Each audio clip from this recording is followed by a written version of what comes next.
marketing, o que é hoje?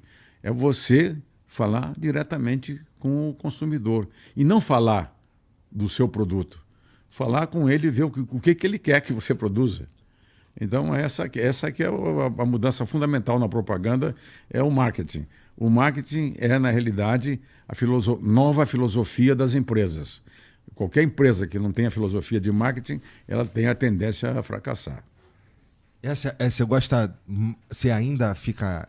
porque assim, eu sei que você está por dentro do que rola de tecnologia e televisão e criação de conteúdo e tudo mais.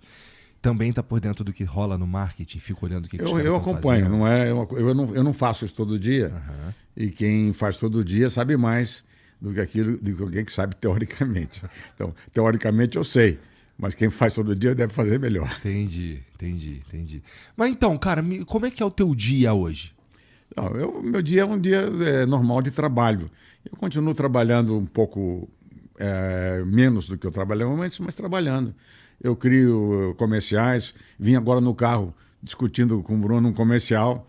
Eu faço todas as vinhetinhas da Vanguarda que a gente produz o ano inteiro.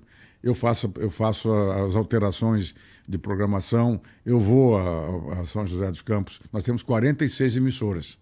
E eu vou lá à sede, que é São José dos Campos, e a gente cria tudo lá. Eu participo da criação. Eu leio muito.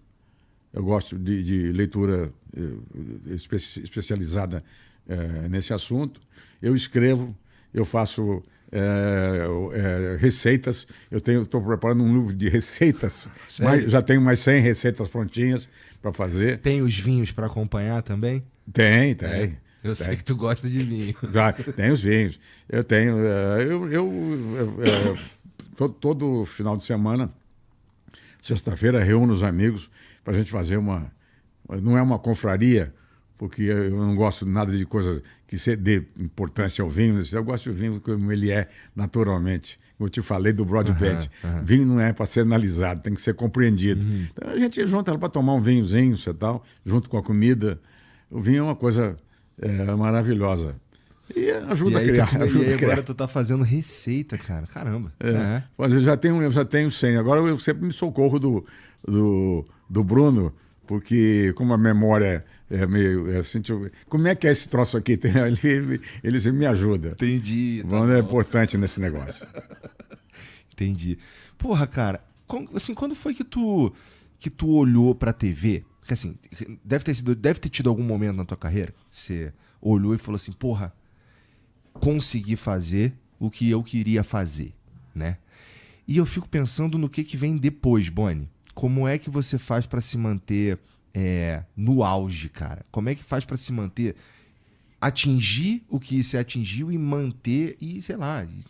Eu acho que nos anos 80 nós conseguimos chegar próximo daquilo que a gente queria. Não há possibilidade de você chegar à perfeição, mas você tem que desejar a perfeição. Tem que ser um objetivo. Mas isso te fazia um cara difícil de trabalhar contigo? Você era perfeccionista demais e os caras ficavam chateados? Eu tenho várias historinhas desse tipo. Então, tem o Tarcísio Meira, ele até deu uma entrevista sobre isso. Um dia ele estava na minha sala e eu chamei um sujeito. Hoje eu seria preso. Eu dei uma espinafrada nele, mas aquela violenta, né? E aí o Tarcísio ficou assustado. Porque o tratamento aos artistas era diferente do que eu dei do cara. E o cara não era de alto escalão, era um diretor. E daí ele falou assim, mas por que você fez isso? Eu digo, porque se eu não fizer, ele não faz. Se eu não fizer isso, ele não vai fazer. Tudo que eu falar para ele aqui vai entrar no ouvido e fazer no outro. Eu tenho que fazer isso. Se você não fizer, eu te mato.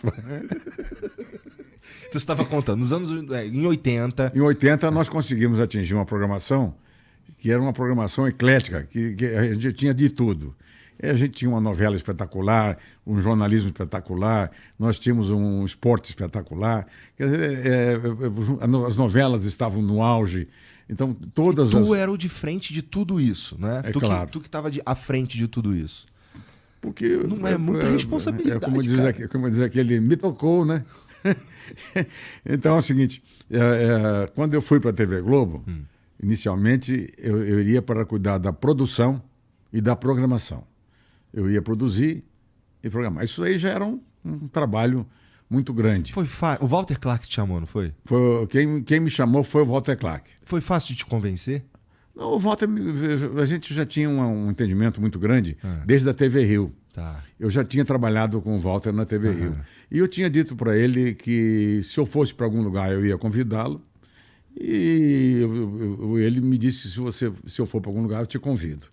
E eu estava naquele momento aguardando a inauguração da TV Bandeirantes, que estava atrasada, prontinha tudo para colocar no ar, mas como os custos eram altos, o João Saad estava aguardando um momento propício para poder entrar no ar com a Bandeirantes. E eu estava esperando aquilo, como aquilo não saiu, eu fui trabalhar com o Walter na TV Rio, em 1963.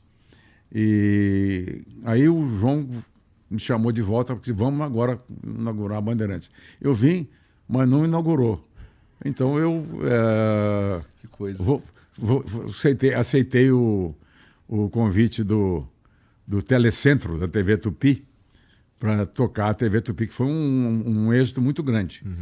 A primeira programação nacional que se montou e que só não foi à frente porque os afiliados do condomínio acionário não pagavam a conta. Então é o seguinte, você produzia um programa, isso é interessante.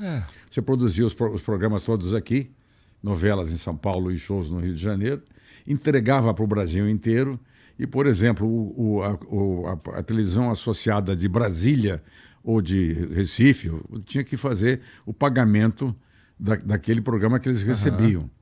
E isso era um condomínio acionário dos diários associados. Então é o seguinte, simplesmente eles não pagavam. Então, aí não dá, né? Aí morre. A novela de sucesso, várias novelas que o Cassiano produziu, com o Sérgio Cardoso e tal. Naquele tempo, o Benedito Rui Barbosa estava na Tupi com a gente, estava uma quantidade absurda. A Chico Anísio estava com a gente, o Moacir Franco, Flávio Cavalcante, Bibi Ferreira. Então, naquele momento, nós tomamos conta da audiência por alguns meses. E o dinheiro não veio. E os artistas não recebiam. Então, o condomínio acionário desmontou. Mas foi muito importante. Porque quando eu fui para a TV Globo, nós estávamos montando um esquema. A Globo produzia, fazia programa, entregava para os estados e eles nos pagavam. Eu falei assim, isso não funciona. Eu acabei de sair do esquema que quebrou. Assim, agora nós temos... Como é que vem fazer isso aí?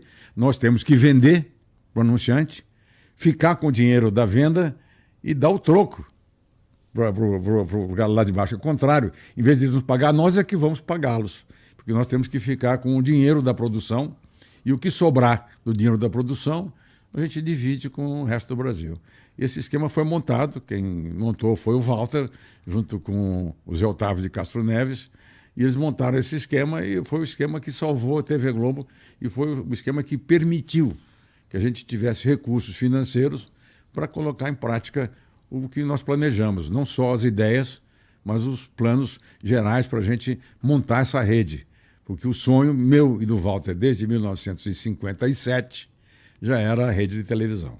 Esse modelo que vocês implantaram era assim que era feito no mundo? Não, é um mundo inteiramente diferente. Porque aconteceu assim, muito se divide entre, primeiro, a Europa, Estados Unidos e, vamos dizer assim, a Latinoamérica. Né? Então, a televisão europeia era basicamente estatal. Tá. Porque pertencia aos governos e os governos produziam seus próprios programas e exibiam. Ela tinha uma função muito mais voltada para a parte educativa e política, informação, do que de entretenimento. O que existia na televisão americana? A televisão americana adotou o seguinte modelo. Ela produz jornalismo, faz toda aquela parte de esportes e não se mete em entretenimento. Ela compra de Hollywood. Tá. Porque Hollywood estava pronto, capaz de produzir, enquanto aqui nós no Brasil não tínhamos nada. Entendi. O cinema do Brasil não existia. E até hoje ele caminha com dificuldade. Então, naquele momento, teve que se criar uma coisa diferente. As únicas emissoras do mundo, que são as emissoras latino-americanas, são as que produzem seus próprios programas. O resto é produção independente.